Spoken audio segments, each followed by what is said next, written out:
श्रीपादराजं शरणं प्रपद्ये. अध्याय 2. सिद्धयोगी दर्शन विचित्रपूर वृत्तांत. मरुत्वमलई या पुण्यस्थळी घडलेल्या रोमहर्षक अनुभवाचे मनन करीत व श्रीपाद स्वामींचे स्मरण करीत मी पुढे वाटचाल करीत होतो. मार्गात अनेक धार्मिक स्थळांचे दर्शन घडले. या प्रवासात आश्चर्याची गोष्ट अशी की न मागताच माझ्या जेवणाची सोय होत असे. पांड्य देशात कदंबवनात पोचेपर्यंत माझे शरीर हलके होत असल्याचे जाणवले. या प्रांतात एक अतिजागृत शिवलिंग होते. त्या शिवलिंगाचे दर्शन होताच माझे पाय खूप जड झाल्याचे जाणवले. विश्रांतीसाठी शिवालयात काही वेळ थांबून परत प्रवासाला निघालो. जवळच एक आश्रम दिसला. तिथे श्री सिद्धेंद्र नावाचे योगी राहत होते. मी त्यांच्या चरणी नतमस्तक होताच माझे शरीर कापसासारखे हलके झाल्याचे जाणवले. पायातला जडपणा सुद्धा नाहीसा झाला. त्यांनी अत्यंत प्रेमाने माझ्या डोक्यावरून हात फिरवून श्रीपाद श्रीवल्लभ दर्शन प्राप्तिरस्तु असा तोंड भरून आशीर्वाद दिला. ते महायोगी नंतर म्हणाले, शंकर भट, तू मला पुत्रवत आहेस.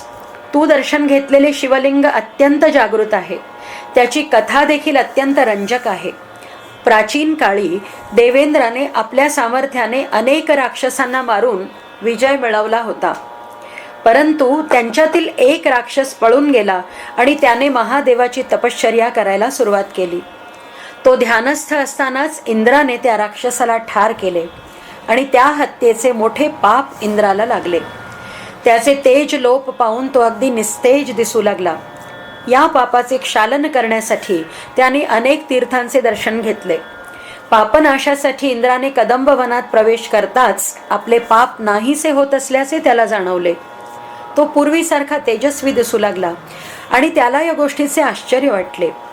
या क्षेत्रात काहीतरी विशेष आहे असे वाटून इंद्राला त्या क्षेत्राचे महात्म्य जाणून घ्यायची इच्छा झाली.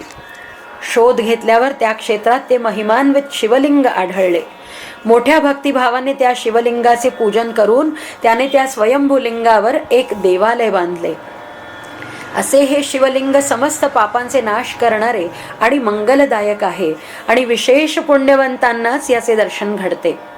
पण श्रीपाद प्रभूंच्या भक्तांना मात्र अशा पुण्यस्थळाचा लाभ सहजपणे घडतो. मोठ्या श्रद्धाभावाने मी परत त्या सिद्धयोगींच्या चरणी नमस्कार केला. त्यांनी मला पुन्हा त्या शिवलिंगाचे दर्शन घेण्याची आज्ञा केली. त्यांच्या आज्ञेप्रमाणे मी परत त्या देवालयात गेलो. मी तिथे जाताच मला एक अत्यंत सुंदर देवालयाचे दर्शन तर झाले, पण मी पूर्वी दर्शन घेतलेल्या देवालयासारखे ते अजिबात दिसत नव्हते. माझ्या लक्षात आले की मी आधी पाहिलेले शिवमंदिर हे नव्हेच. विचारपूस केल्यावर कळले की ते मीनाक्षी सुंदरेश्वराचे मंदिर असून मी मधुरा नगरीत आहे. मी शिवलिंगाचे दर्शन घेतले. तेथील परिसर जनसमुदायाने भरलेल्या एखाद्या शहरासारखा भासला. सगळीकडे रस्ते माणसांनी खचून भरलेले होते.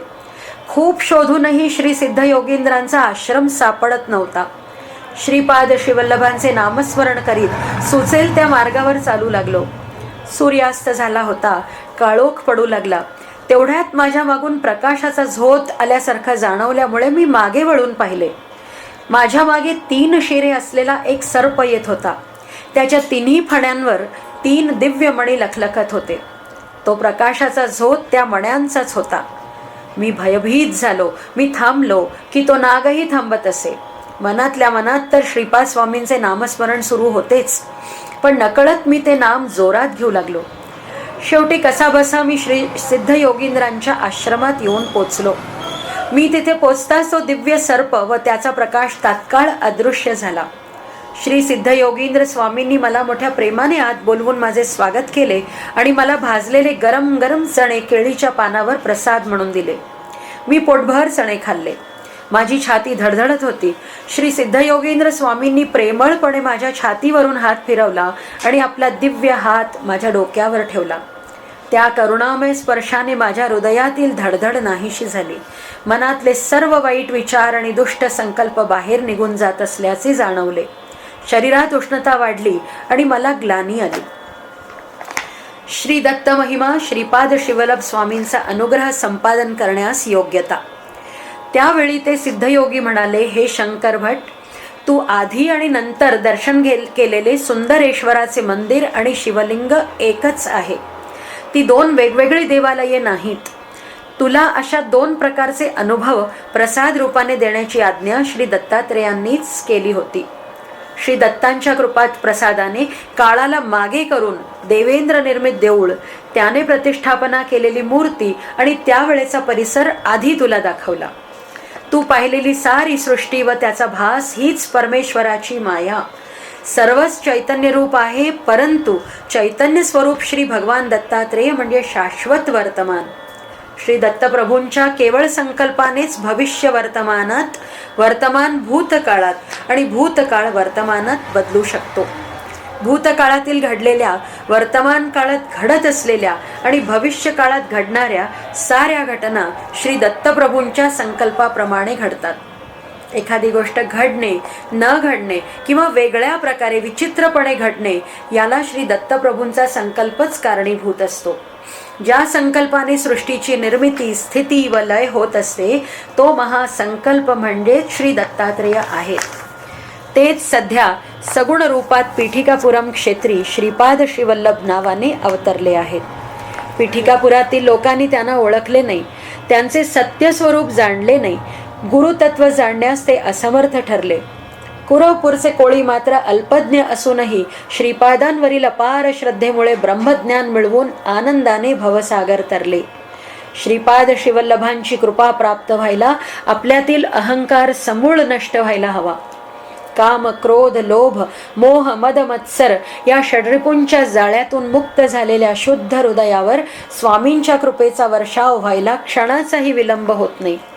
अहंकार नष्ट झाल्यावरच स्वामींचे सामर्थ्य, शक्ती आणि त्यांच्या अनुग्रहाचे यथार्थ स्वरूप आपल्याला कळू शकते. देवेंद्राने स्थापित केलेले ते शिवलिंग धनंजय नावाच्या एका व्यापाऱ्याने पाहिले.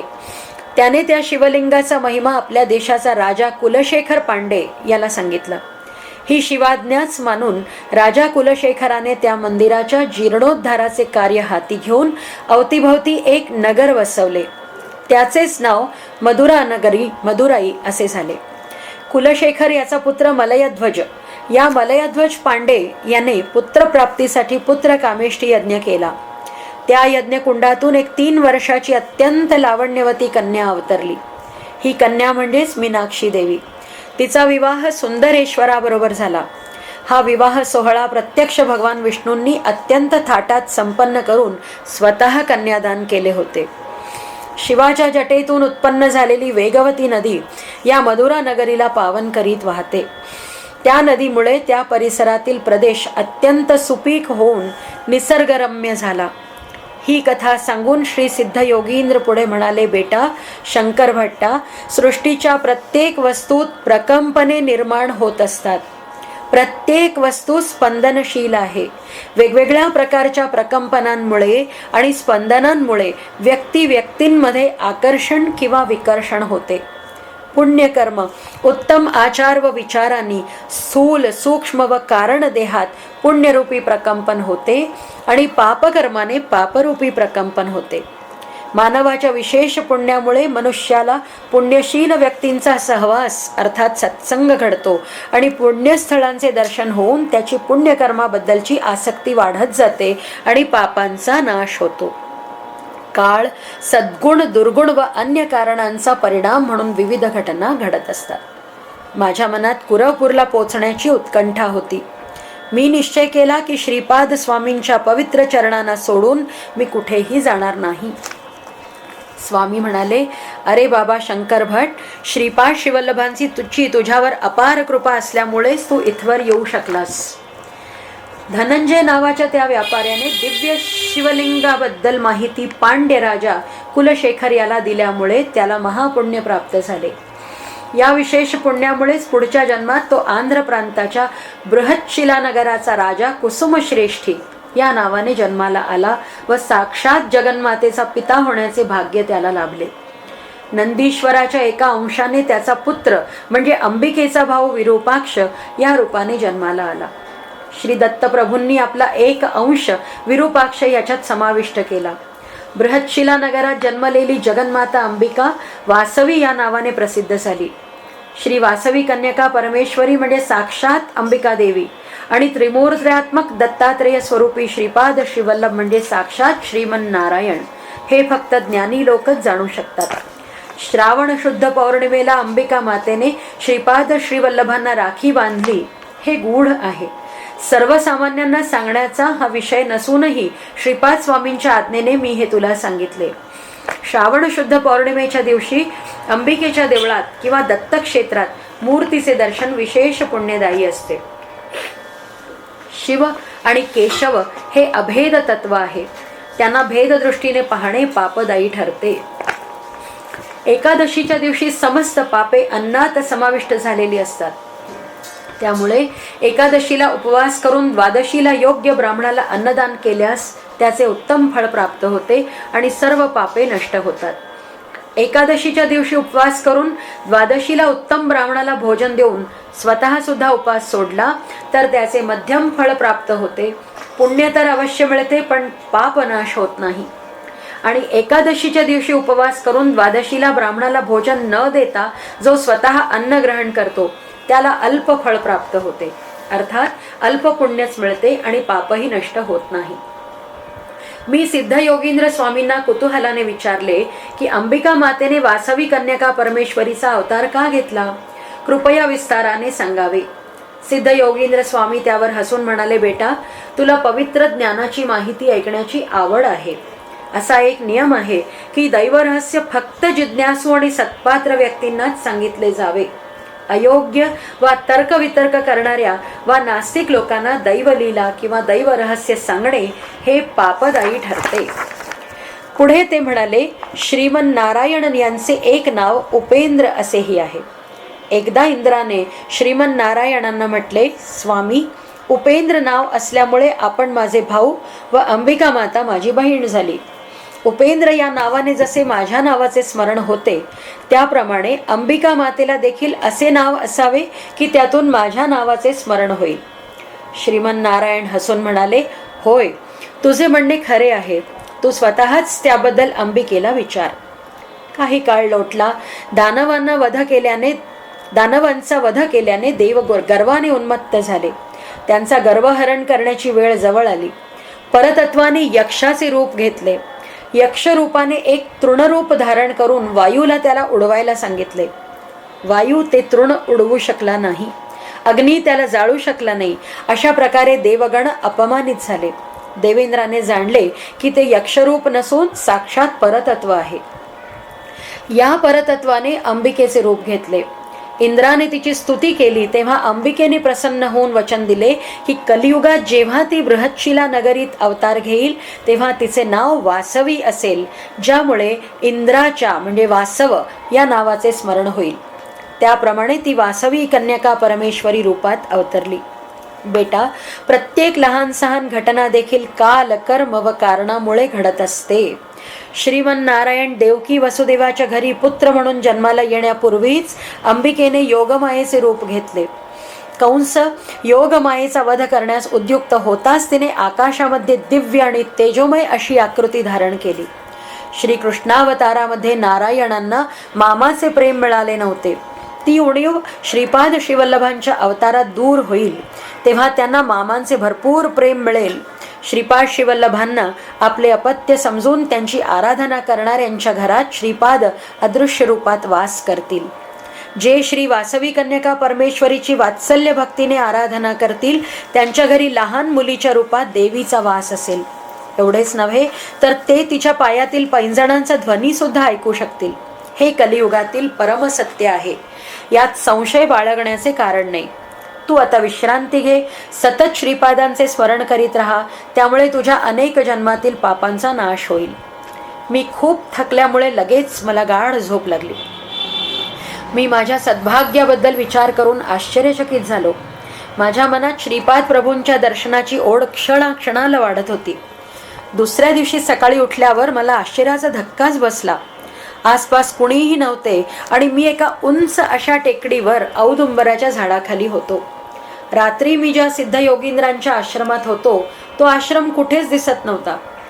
मला वाटले की रात्रभर मी श्री सिद्ध योगींद्र यांच्या आश्रमात राहिलो व त्यांच्या वचनामृतांचा आनंद घेतला, तो सगळा माझा भ्रम होता की काय?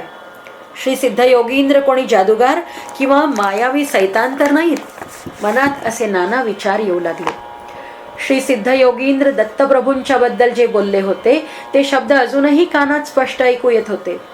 मग हा भ्रम कसा असू शकतो? मनात असे नाना विकल्प ठेवून आपले सामान घेऊन मी पुढच्या प्रवासासाठी निघालो. सकाळी निघालेला मी दुपारपर्यंत चालतच होतो. थोड्याच वेळाने एक लहानसे गाव दिसले, जिथे छोटी छोटी घरे होती. मला खूप भूक लागली होती.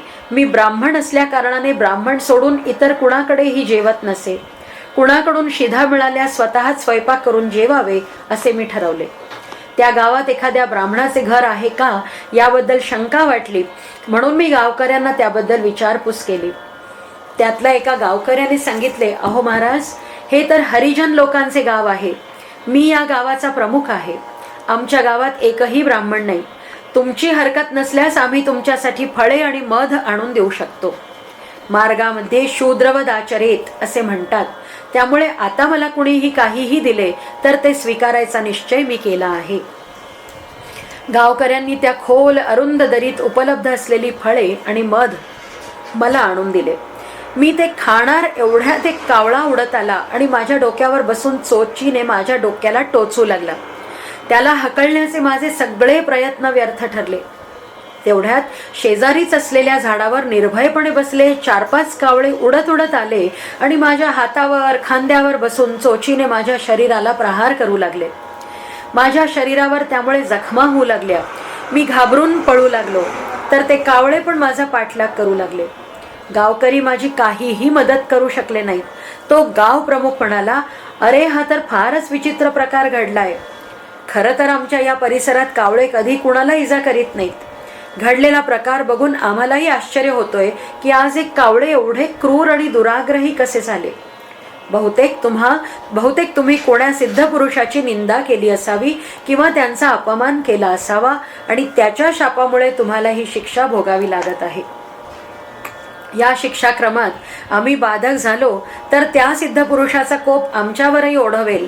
त्यामुळे देवानं दिलेल्या या शिक्षाक्रमामध्ये बदल करण्याचा प्रयत्न आम्ही पण करणार नाही. कृपया गैरसमज करू नका. ऐसे म्हणून तो प्रमुख गप्प बसला. मला मिळालेली फळे आणि मध हे मी खाऊ शकलो नाही. माझे सर्व शरीर रक्तबंबाळ झाले होते. मी पळत असताना सुद्धा कावळे माझा पाठलाग करीतच होते. माझी अवस्था अत्यंत दयनीय झाली होती. मला फारच दुःख होत होते. मला सिद्ध योगींद्र यांच्याबद्दल मनात शंका आली. त्याचा हा परिणाम असावा का? त्यांनीच तर हा शाप दिला नसेल, पण त्यांनी तर श्रीपाद श्रीवल्लभांचे दर्शन होईल असा आशीर्वाद दिला होता. बहुतेक माझ्या पूर्वजन्मात केलेल्या पापांचा नाश झाल्याशिवाय मला भगवान श्री दत्तात्रेयांचे दर्शन होणार नाही. मी किती पापांचे गाठोडे बरोबर घेऊन आलोय कुणास ठाऊक. त्या सर्व पापांचा नाश होण्यासाठी अजून किती शिक्षा भोगावी लागेल ते परमेश्वरालाच ठाऊक.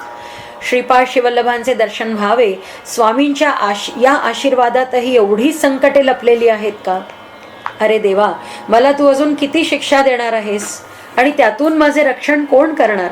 श्रीपाद श्रीवल्लभ स्वामी वाचवा मला. शरण शरण श्रीपाद श्रीवल्लभा असे म्हणत मी संपूर्ण शरणागतीचा विचार मनात ठेवून हळूहळू चालत औदुंबराच्या झाडाखाली पोचलो. मनात विचार आला की दत्तप्रभूंचे निवासस्थान असलेला औदुंबर वृक्षच आता माझे रक्षण करील. पण दत्तप्रभूंची लीला काही वेगळीच होती. माझ्या शरीरातून एक विचित्र दुर्गंध येऊ लागला. त्या किळसवाण्या दुर्गंधामुळे आकर्षित होऊन म्हणा किंवा दैव दुर्विलास म्हणा, मोठमोठे सर्प आकर्षित होऊन तिथे एका रांगेत येऊ लागले. ते मला दंश करून लगेच निघून जात. आधी कावळे आणि त्यानंतर आता हे साप. सर्पदंशामुळे शरीरात विष पसरू लागले. माझ्या तोंडातून फेस येऊ लागला. हृदयाचे ठोके मंदावले. वाटले आता कुठल्याही क्षणी मृत्यू माझ्यावर झडप घालील. संध्याकाळ झाली होती. काही धोबी कपडे धुवून वाळवून त्या कपड्याचे गाठोडे आपल्या गाढवांवर लादून त्याच रस्त्याने आपापल्या घरी जात होते. माझी अवस्था बघून त्यांना माझी दया आली. मी ब्राह्मण असल्यामुळे मला स्पर्श करावा की करू नये या विचाराने ते थोडा वेळ घुटमळले. परंतु माझी अवस्था बघून त्यांना जाणवले की जास्त उशीर केला तर माझे जीवनच धोक्यात येईल. त्यामुळे त्यांना इतर गोष्टींपेक्षा माझे प्राण वाचवणे अधिक महत्त्वाचे वाटले. त्यांनी मला एका गाढवावर बसवून त्यांच्या गावी आणले. त्या दिवशी एकामागून एक संकटांना मला तोंड द्यावे लागले. आता ते धोबी मला एक चर्मकाराच्या वस्तीत घेऊन आले. त्यांच्यापैकी एक सर्पदंशावर उपचार करणारे वैद्य होते. त्यांना विषबाधा दूर करणाऱ्या औषधांचे ज्ञान होते. त्यांनी मला पलंगावर ठेवले. त्या पलंगाच्या तळाला दोरखंड बांधलेले होते. तो पूर्ण परिसर दुर्गंधीने भरला होता. त्या चर्मकारांच्या वैद्याने काही जंगली औषधी वनस्पतींपासून रस काढून तो मला प्यायला दिला. सर्पदंश झालेल्या ठिकाणी त्यांनी काही पाने बांधली. पिंपळाची काही कोवळी पाने त्यांनी तोडली. त्या पानातून दुधाप्रमाणे दिसणारा चीक वाहत होता.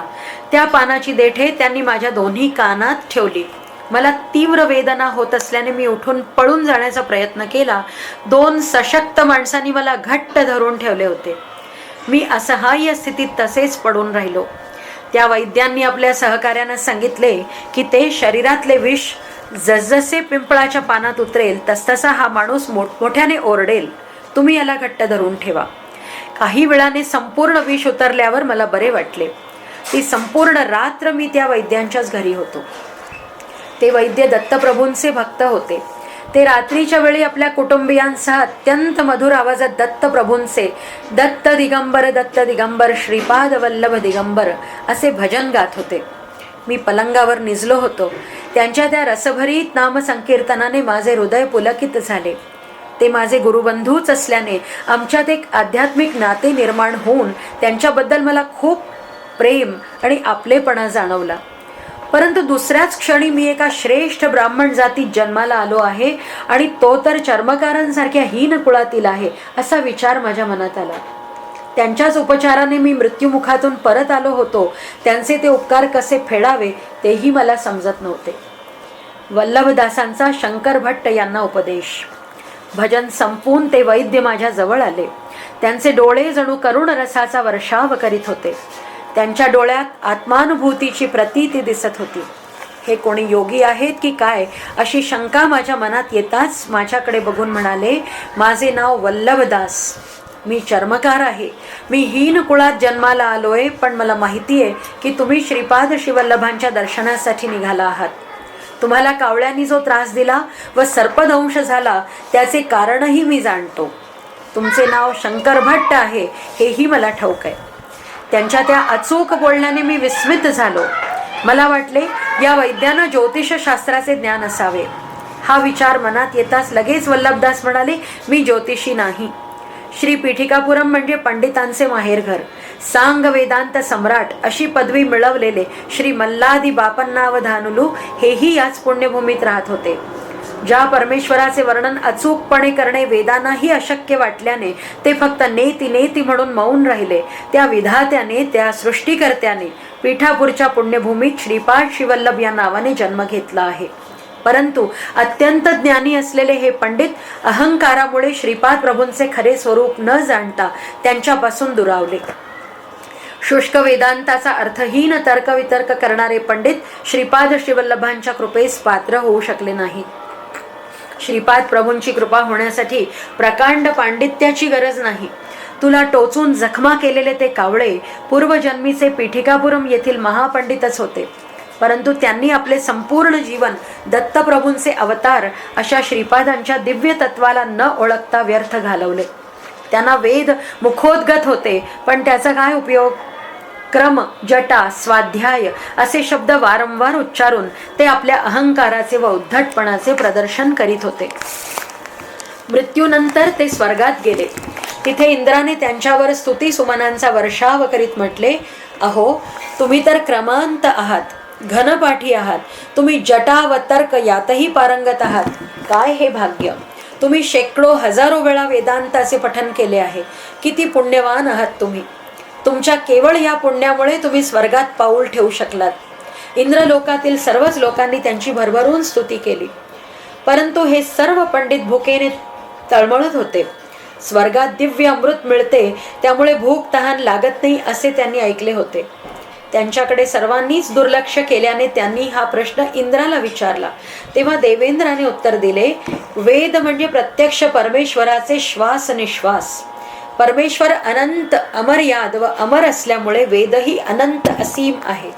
वेद हे सर्व धर्मांचे मूळ आहे. अशा वेदांचे पठन करून तुम्ही परमेश्वराची स्तुती केली. त्याचेच प्रतिफळ म्हणून आम्ही देवता सुद्धा तुमची स्तुती करीत आहोत. एरवी आमच्याकडून तुमची स्तुती शक्य आहे का? आम्ही फक्त प्रतिफळ देत असतो. कुणाला जेवण मिळते ते त्याच्या अन्नदानाचे प्रतिफळ असते. एखाद्याने 1 दाणा जरी दान केला तरी आम्ही देवता वाढवून त्याचे 1000 दाणे करून दात्याला बक्षीस म्हणून ते परत करतो. तुम्ही मात्र दानधर्म काहीच केला नसल्याने आम्ही तुम्हाला कशी मदत करणार? तुमच्या वेद पठणामुळे तुम्हाला खूप लाभ झाला. त्यामुळे इंद्रलोक अस्तित्वात असेपर्यंत तुम्ही मुक्तपणे इथे राहू शकता. त्यानंतर दुसऱ्या लोकात जाऊ शकता. अशा प्रकारे अनंत काळ स्वेच्छेने इथे मुक्तपणे राहू शकता. इंद्राचे हे शब्द ऐकल्यानंतर आपल्याला आता किती कठीण परिस्थितीला तोंड द्यावं लागणार याची त्या पंडितांना कल्पना आली. त्यांच्या मनात आले की दीर्घकाळ भुकेने व्याकुळ होऊन जगणे, दीर्घकाळ क्षुधा सहन करणे ही फार मोठी शिक्षाच आहे. इंद्र पुढे म्हणाले, तुम्ही पवित्र पादगया क्षेत्रात राहून सुद्धा आत्मीयतेने तुमच्या पितरांसाठी पिंडदानही केले नाही. त्यांच्या अन्न पाणी व औषधांसाठी खर्च किती झाला याचाच विचार तुम्ही करीत बसलात. अशा पवित्र विधीसाठी आवश्यक असणारी श्रद्धा, भक्ती, निष्ठा तुमच्याकडे नव्हती. तुम्ही रुचकर अन्नपदार्थांचे सेवन करीत आहात याच विचारात तुम्ही गुंगून गेला होतात. परिणामतः तुमच्या पूर्वजांना मृत्यूनंतर उत्तम गती प्राप्त होऊ शकली नाही. तुमचे वारसही तसेच वर्तन करीत आहेत. तुम्ही खूप काळ जगलात आणि तुमच्यावर केलेल्या औषधोपचारांवर खूप पैसे वाया गेले म्हणून तुमच्या मुलांनाही दुःख झाले. किती हा अन्नाचा अपव्यय असेही ते उद्गारले. साक्षात श्रीमन नारायणाचे अवतार असलेले श्रीपाद श्रीवल्लभ तुमच्यामध्ये होते. ते तुम्हाला मुक्तीचा मार्ग दाखवित असताना तुम्ही मात्र त्यांना शिव्या शाप दिलेत. सर्वज्ञत्व, सर्वशक्तित्व, सर्व व्यापकत्व इत्यादी अवताराची शुभ लक्षणे, गुणवैशिष्ट्ये त्यांच्या ठाई दिसत असूनही त्या दत्तावताराला न ओळखता तुम्ही आंधळ्याप्रमाणे निष्फळ वाद प्रतिवाद, तर्कवितर्क करून त्यांच्यावर टीका केली. श्रीपाद शिवल्लभांच्या पवित्र नामोच्चारणाने पवित्र झालेल्या व्यक्तीच्या रक्तपानाने तुम्हाला व तुमच्या पितरांना उत्तम गती प्राप्त होईल. तोपर्यंत तुम्ही पितृदेवतारूपी कावळ्यांच्या रूपातच राहणार हे विधिलिखित आहे. श्री वल्लभदास म्हणाले, शंकर भट्टा, याच कारणामुळे ते पंडित कावळे म्हणून जन्माला आले आणि त्यांच्या पूर्व पुण्याईमुळे तुझ्या रक्तपानाने त्यांना उत्तम गती मिळाली. माझ्या लक्षात आले की वल्लभदास ही सर्वसामान्य व्यक्ती नाही. श्रीपाद श्रीवल्लभांची अपार कृपा त्यांच्यावर आहे. श्री वल्लभदास पुढे म्हणाले, हे शंकर भट्टा, तुझ्या शरीरातून उत्पन्न झालेल्या दुर्गंधाने आकर्षित होऊन दंश केलेल्या त्या सर्पांनाही सद्गती मिळाली. मी विचारले, हे वल्लभदासजी, हा प्रसंग घडण्याचे कारण काय? जर माझ्या शरीराचा कावळे, सर्प आणि इतर प्राणी मात्रांसाठी अन्न म्हणून वापर झाला असेल तर माझ्या दृष्टीने तर तो अतिशय त्रासदायक अनुभव आहे. कुठल्याही क्षणी माझ्यावर कुठल्या तरी प्राण्याचा हल्ला होईल या दडपणाखाली मी आहे. श्री वल्लभदासजी म्हणाले, ही सर्व श्रीपादांची लीला आहे. आता तू अशा प्रकारची भीती अजिबात बाळगू नकोस. असे अपघात पुढे घडणार नाहीत. प्राण घेण्याचा अधिकार केवळ प्राण देणाऱ्यालाच असतो. म्हणूनच हा अधिकार केवळ परमेश्वराचाच आहे. परंतु तुझ्या काही पूर्वजांनी स्मशानातील काली देवतेची साधना केली. त्यांनी त्यांच्या अनेक नावडत्या लोकांना या तांत्रिक मंत्राच्या प्रभावाने ठार मारले. त्या लोकांच्या अनैसर्गिक मृत्यूला जबाबदार असल्यामुळे त्यांना घोर पाप लागून ते सर्प म्हणून जन्माला आले. तू त्यांच्याच वंशातला, त्यांचा आणि तुझा रक्ताचा संबंध आहे. त्याशिवाय श्रीपादांच्या कृपेने हा प्रसंग घडला आणि त्या सर्पांना तुझ्या रक्तपानाने सद्गती प्राप्त झाली. ब्राह्मण हा सत्यनिष्ठ असावा.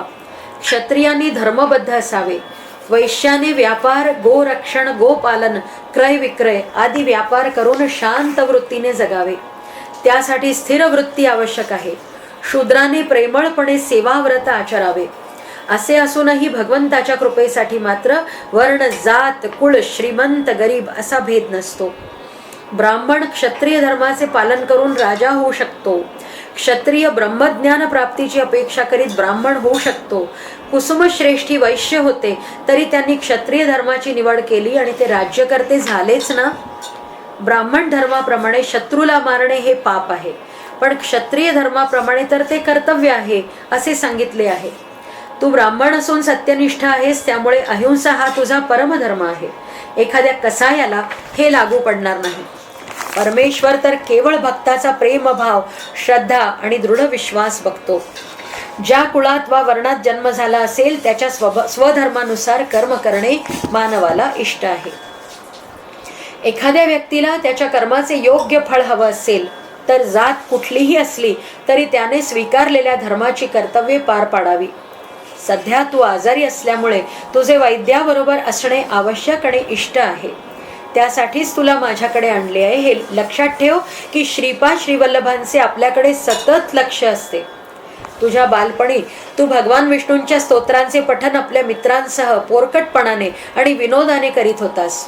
खरे तर त्या विष्णू स्तोत्राचे शब्द असे होते: शुक्लांबरधरं विष्णुं शशिवर्णं चतुर्भुजं प्रसन्नवदनं ध्यायेत सर्व विघ्नोपशांतये. तू मजा म्हणून त्या श्लोकाचा विपर्यस्त अन्वयार्थ लावलास. तो अन्वयार्थ असा होता: शुक्लांबरम, जो शुक्ल वस्त्र धारण करतो, विष्णुं, सर्वत्र असणारा, शशिवर्णम, पांढरट राखेच्या वर्णाचा, चतुर्भुजम, 4 हातांऐवजी 4 पाय असलेला, प्रसन्नवदनम, गाढव ओरडायला लागले की त्याचा चेहरा आनंदी असतो. गाढव आपल्या मागच्या पायांनी लोकांना लाथा मारते. ध्यायेत, त्यामुळे त्यांच्या मुखाकडे पाहणे आनंददायक वाटते. सर्व विघ्नोपशांतये, सर्व अडीअडचणी, सर्व विघ्न नष्ट होवोत अशी मी प्रार्थना करतो. अशा प्रकारे तू मजेने त्या पवित्र श्लोकाचा विपरीत अर्थ लावून ती प्रार्थना गाढवासाठी आहे असा अर्थ लावत होतास. हे शंकर भट्ट, भगवान दत्तात्रेय तर कृपाळू आहेत. त्यांच्या समोर तू मजेत ज्या चुका केल्यास त्याची दुरुस्ती ते करून घेतील. प्रभू आपल्या सान्निध्यात असलेल्या भक्तांच्या चुका सुधारून घेतात. तो धोबी तुला एका गाढवावरून माझ्याकडे घेऊन आला, त्यावेळी तू धुळीने माखला होतास, राखाडी रंगाचा झाला होतास. तू इथे अडखळत आला होतास आणि 4 पायांच्या जनावरासारखा 2 हात 2 पायांचा आधार घेत रांगत रांगत औदुंबराच्या वृक्षाजवळ गेलास. तू हा अपघात टाळू शकला नाहीस. त्या सर्पांपासून पळून जाण्याची तुझी आशा ही खोटीच ठरली. दुःखाचे हादरे बसले नसते तर तुझी मुद्रा शांतच राहिली असती. शेवटी तुला चांभारांच्या गावात आणले गेले. श्रीपाद श्रीवल्लभांनी अशा प्रकारे थट्टेच्या रूपातच तुझी दुर्गती करून तुला ही अद्दल घडवली. त्या चर्मकारांनाही त्यांच्या नीच जन्मातून मुक्ती मिळाली. तू तुझ्या मित्रांना गंमत म्हणून श्री विष्णूंच्या श्लोकाचा चुकीचा अर्थ शिकवलास. त्यामुळे शेवटी माझ्यासारख्या हीन जातीच्या व्यक्तीकडून उपदेश घेण्याची वेळ तुझ्यावर आली.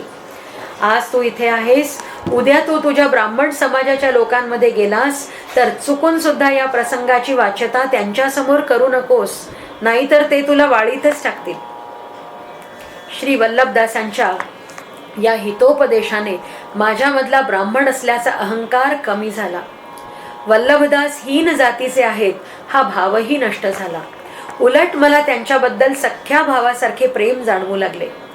2-3 दिवस श्री वल्लभदासांच्या आदर आतिथ्याचा स्वीकार करून नंतर मी ते गाव सोडले. श्रीपाद श्रीवल्लभ स्वामींच्या लीलेचे व कृपेचे वर्णन मी कसे करू. त्यानंतर विचित्रपूर नावाच्या एका गावात मी विचित्र परिस्थितीत अडकलो आणि तेवढ्याच विचित्रपणे त्यातून बाहेर पडलो. विचित्रपूर या गावातून चालत जात असताना काही राजसेवक माझ्याजवळ आले व अत्यंत विनम्रतेने मला त्यांनी विचारले की मी वैष्णव आहे की शैव. मी त्यांना सांगितले की आम्ही स्मार्त असून शैव वैष्णव असा भेद करीत नाही, परंतु आमचा कल शैव पंथाकडे असून दक्षिणेकडील शृंगेरी पीठाचे मठाधिपती श्री शंकराचार्य हे आमचे गुरु आहेत. त्यांनी आम्हाला प्रार्थना केली की आम्ही त्यांच्या राजांना भेटावे. मी त्यांच्याबरोबर राजदरबारात गेलो. रस्त्यात त्या सेवकांशी बोलताना मला काही विशेष गोष्टी कळल्या. त्या गावाच्या नावाप्रमाणेच विचित्रपूर, तो राजाही विचित्र वागायचा. रोज दिसेल त्या ब्राह्मणाला बोलवून त्या ब्राह्मणाला राजा एकच प्रश्न विचारित असे: तेवढ्यास एवढे तर एवढ्यास किती. आतापर्यंत कुणी त्या प्रश्नाचे समाधानकारक उत्तर देऊ शकले नव्हते. त्या राजाने पुत्रप्राप्तीसाठी काही वर्षांपूर्वी यज्ञ केला होता. सुदैवाने त्याला पुत्र झाला, पण तो मुका निपजल्याने त्या दिवसापासूनच ब्राह्मणांना विशिष्ट प्रकारचा त्रास दिला जाऊ लागला.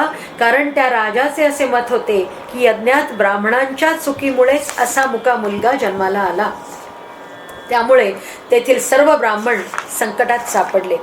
कारण शैव ब्राह्मण असेल तर राजा त्याचे पूर्ण मुंडन करून त्याच्या कपाळावर वैष्णवांप्रमाणे उभ्या रेषांचे चिन्ह काढून, गाढवावरून त्याची धिंड काढून, आणि वैष्णव ब्राह्मणांचेही पूर्ण मुंडन करून शैवांप्रमाणे त्याच्या कपाळावर विभूतीने आडव्या रेषांचे चिन्ह काढून, गाढवावरून मिरवणूक काढून अशा रीतीने त्यांना अपमानित करीत असे. शैव व वैष्णव या दोघांनाही राजाचे हे वर्तन असह्य झाले. त्यानंतर अचानकच राजा फार उदारतेने वागू लागला. तो मुक्त हस्ताने ब्राह्मणांना राजगिऱ्याची भाजी दान करू लागला. राजाने मशागतीस योग्य अशा अनेक एकर जमिनीवर फक्त राजगिराच पेरण्याची आज्ञा केली आणि शेतसारा म्हणून राज्याचा अर्धा कर तो राजगिऱ्याच्या स्वरूपातच गोळा करीत असे. गाड्याच्या गाड्या भरून राजगिऱ्याची भाजी राजवाड्यात ठेवली जात असे. खूप मोठ्या प्रमाणात राजगिऱ्याच्या भाजीचे दान ब्राह्मणांना मिळत असे. ब्राह्मणांना भात किंवा इतर अन्नपदार्थ खाणे वर्ज्य होते. जेवणात शिजवलेला राजगिरा खाल्ल्यानंतर न्याहारी म्हणूनही शिजवलेला अथवा न शिजवलेला राजगिराच खाणे ब्राह्मणांना भाग होते. गरीब बिचारे ब्राह्मण करणार तरी काय?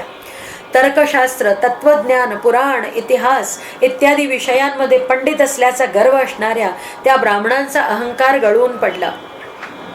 त्यांनी आपल्या अहंकाराचा त्याग केला आणि आपली ही वाईट दशा संपुष्टात येण्यासाठी शांतपणे विचारमग्न होऊन देवाची दीनपणे प्रार्थना करू लागले. त्या ब्राह्मणांमध्ये एक दत्तोपासक होता. श्री दत्तात्रेय भगवान स्मरण करताच प्रसन्न होणारे आहेत व त्यांची सध्याची शोचनीय परिस्थिती बदलणे केवळ भगवंतालाच शक्य आहे हे जाणून सर्व ब्राह्मणांनी मंडल दीक्षा स्वीकारून भगवान दत्तात्रेयांची आराधना करायला सुरुवात केली.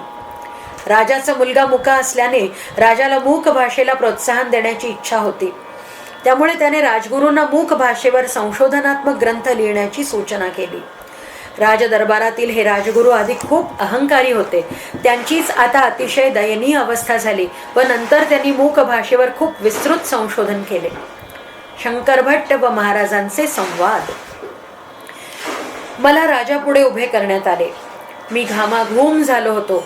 श्रीपाद श्रीवल्लभ माझी अजून किती कठोर परीक्षा घेणार असा विचार माझ्या मनात आला. मी मनातल्या मनात श्रीपादांचे अखंड नामस्मरण करीत होतो. पूर्वी कधीही माझ्यात नसलेले धैर्य मला माझ्यात जाणवले.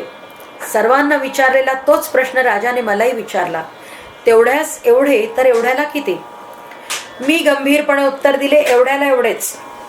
राजाला आश्चर्य वाटले आणि तो म्हणाला, महात्मन तुम्ही थोर आहात. तुमच्या दर्शनाने मी धन्य झालो. अगदी अलीकडेच मला माझ्या पूर्वजन्माचे ज्ञान झाले. माझ्या पूर्वजन्मी मी एक गरीब ब्राह्मण होतो. मी माझ्या घरी राजगिरा पिकवीत असे. ज्या ब्राह्मणांनी माझ्याकडून राजगिरा स्वीकारला ते सधन होते.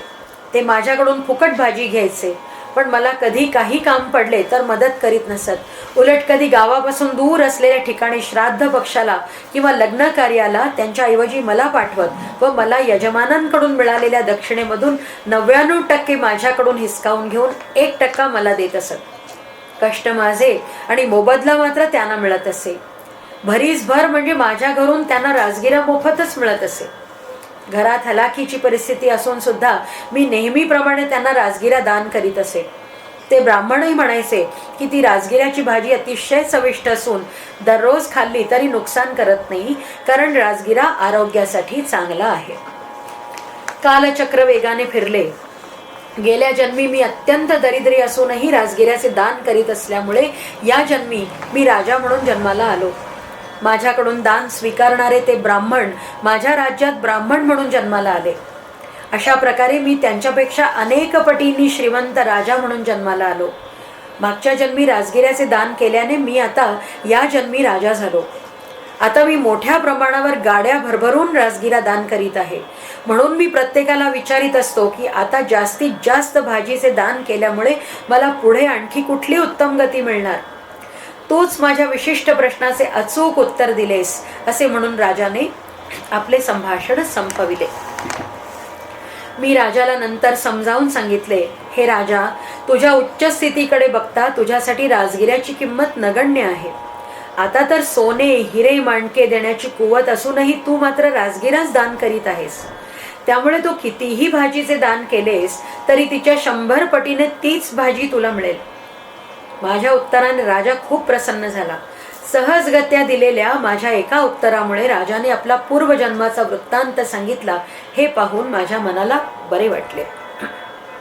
मला वाटले की श्रीपाद श्रीवल्लभांच्या कृपेमुळे नंतरचा गाढवावर बसण्यासारखा अपमान तरी टळला.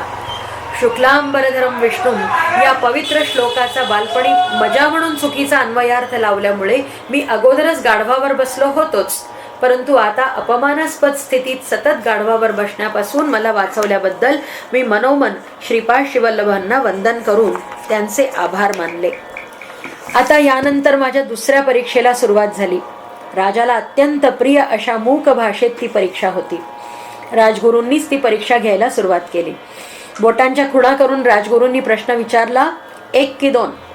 मी एकटाच आलोय की माझ्यासोबत दुसरे कोणी आहे असा प्रश्न ते मला विचारित असतील असे समजून मी त्यांना 1 बोट दाखवून मी एकटाच आलोय हे खुणेनी सुचवून त्या प्रश्नाचे उत्तर दिले. त्यानंतर त्यांनी 3 बोटे दाखवली. 3 हा दत्ताचा संकेत आहे असे माझ्या मनात आले. मी दत्तात्रेयांचा भक्त आहे का असा प्रश्न ते विचारित आहे असे मी गृहीत धरले. भक्ती गुप्तच ठेवावी असे वाटून मी त्यांना त्यांच्या प्रश्नाचे उत्तर म्हणून बंद मूठ दाखवून भक्ती ही गोपनीय असून अंतरंगाचा विषय आहे हे खुणेनी स्पष्ट केले. नंतर राजगुरूंनी खुणेनेच मिठाईचे ताट समोर करून खुणेनेच तिचा स्वीकार करायची विनंती केली. मी ते नाकारून माझ्या जवळची पोह्याची पुरचुंडी दाखवून त्यातून थोडे पोहे त्यांना काढून दिले. मिठाईपेक्षा मला पोहेच अधिक आवडतात आणि तुम्ही पण त्याची चव बघा असा माझ्या खुणेचा आशय होता. राजगुरू माझ्या उत्तराने संतुष्ट झाले आणि धीर गंभीर स्वरात माझी प्रशंसा करीत ते उद्गारले, हे राजा, हा एक महान पंडित आहे. हा वेदांचा अभ्यास केलेला विद्वान तर आहेच, शिवाय मूक भाषा तज्ञही आहे. या सर्व गोष्टी खरं तर मला बुचकळ्यात टाकणाऱ्या होत्या. नंतर राजगुरूंनी राजाला सांगितले, हे राजा, शिव आणि केशव एक आहेत की भिन्न असे मी याला विचारले तर 1 बोट दाखवून त्याने ते एकच असल्याचे सांगितले. मी त्याला 3 बोटे दाखवून ब्रह्मा विष्णू आणि महेश हे तिघे आहेत ना असे विचारले तर मला उत्तर देताना त्याने त्याची बंद मूठ दाखवून सांगितले की एका हाताची 5ही बोटे एकत्र असतातच की. नंतर मी त्याला मिठाई देऊन मला शिष्य करून घेण्याची विनंती केली. त्यावर त्याने सुचविले की मला या शिष्य परंपरेची आडकाठी नको, मी सुदाम्यासारखा एकटा आनंदाने आपले आयुष्य जगत आहे असे म्हणून त्यांनी माझी विनंती न स्वीकारता मला पण भाजलेले पोहे दिले. मी आश्चर्यचकित झालो. जगात मन, विचार, भाषा समजून घेण्याच्या किती वेगवेगळ्या आणि अगाध पद्धती आहेत याचे मला नवल वाटले. त्यानंतर आता माझी 3री आणि शेवटची परीक्षा होती. राजगुरू रुद्र चमकाचे मंत्र वाचत होते आणि मी त्याचे स्पष्टीकरण करावे अशी त्यांची इच्छा होती. मी पुढील प्रमाणे सांगू लागलो. एका चमे म्हणजे 1, 3 चमे म्हणजे 3 हा अंक आणि 3च्या आधीचा 1 अंक यांची बेरीज केली की ती येते 4 आणि त्याचे वर्गमूळ आहे 2. पंचचमे म्हणजे 5 आणि आधीचा अंक म्हणजे 4, या 2 अंकांची बेरीज 5 अधिक 4 म्हणजे 9, त्याचे वर्गमूळ आहे 3. सप्तचमे म्हणजे 7 आणि आधीचा अंक म्हणजे 9, या 2 अंकांची बेरीज 7 अधिक 9 म्हणजे 16, त्याचे वर्गमूळ आहे 4. नवचमे म्हणजे 9 आणि आधीचा अंक म्हणजे 16, या 2 अंकांची बेरीज 9 अधिक 16 म्हणजे 25, त्याचे वर्गमूळ आहे 5. एकादशचमे म्हणजे 11 आणि आधीचा अंक म्हणजे 25, या 2 अंकांची बेरीज 11 अधिक 25 म्हणजे 36, त्याचे वर्गमूळ आहे 6. त्रयोदशचमे म्हणजे 13 आणि आधीचा अंक म्हणजे 36, या 2 अंकांची बेरीज 13 अधिक 36 म्हणजे 49, त्याचे वर्गमूळ आहे 7. पंचदशचमे म्हणजे 15 आणि त्याच्या आधीचा अंक म्हणजे 49, या 2 अंकांची बेरीज 15 अधिक 49 म्हणजे 64, त्याचे वर्गमूळ आहे 8. सप्तदशचमे म्हणजे 17 आणि आधीचा अंक म्हणजे 64, या 2 अंकांची बेरीज 17 अधिक 64 म्हणजे 81 आणि त्याचे वर्गमूळ आहे 9. नवदशचमे म्हणजे 19 आणि आधीचा अंक म्हणजे 81, या 2 अंकांची बेरीज 19 अधिक 81 म्हणजे 100, त्याचे वर्गमूळ आहे 10. वरील गोष्टी सहज समजण्यासाठी खालील प्रमाणे दिल्या आहेत. एकाचमे 1 अधिक 0, त्याचे वर्गमूळ 1. 3 चमे 3 अधिक 1 वर्गमूळ 2. पंचचमे 5 अधिक 4 9, त्याचे वर्गमूळ 3. सप्तचमे 7 अधिक 9 16, त्याचे वर्गमूळ 4. नवचमे 9 अधिक 16 25 त्याचे वर्गमूळ 5 आहे. एकादशचमे 11 अधिक 25 36 त्याचे वर्गमूळ 6 आहे. त्रयोदशचमे 13 अधिक 36 म्हणजे 49 त्याचे वर्गमूळ 7 आहे. पंचदशचमे 15 अधिक 49 म्हणजे 64 त्याचे वर्गमूळ 8 आहे. सप्तदशचमे 17 अधिक 64 म्हणजे 81 त्याचे वर्गमूळ 9 आहे. नवदशचमे 19 अधिक 81 म्हणजे 100 त्याचे वर्गमूळ 10 आहे. एकविंशतिश्चमे 21 अधिक 100 म्हणजे 121 त्याचे वर्गमूळ 11 आहे. त्रयोविंशतिश्चमे 23 अधिक 121 म्हणजे 144 त्याचे वर्गमूळ 12 आहे.